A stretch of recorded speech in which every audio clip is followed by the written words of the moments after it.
Alam mo, bagamat kagaya ng napansin mo, Chino, yung face natin talagang malayong-malayo sa mga nakakasanayan natin mapanood sa TV.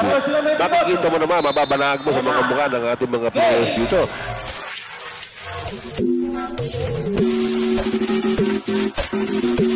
Na napakaseryoso nila. Nakikita po ninyo si Paquito Diaz pumasok na po para sa red team. Sila nangunguna at dinagdagan pa ni Alex.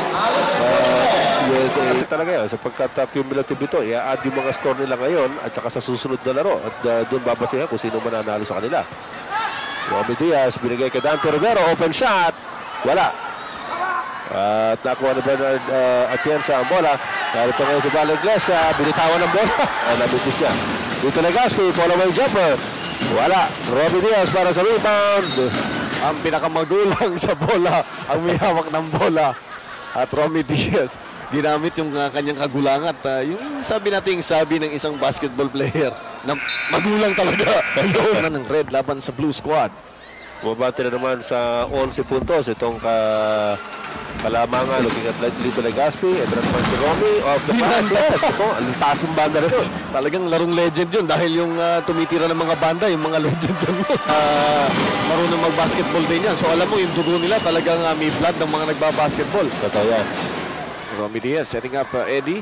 Eddie Tuason, losing at the layup. At Paquito Diaz gets to the loose ball. 3-on-1. 3-on-1 advantage for the red team. Ay, pasok na. Masama ang bagsak niya. Pilit siya na lang ang bola.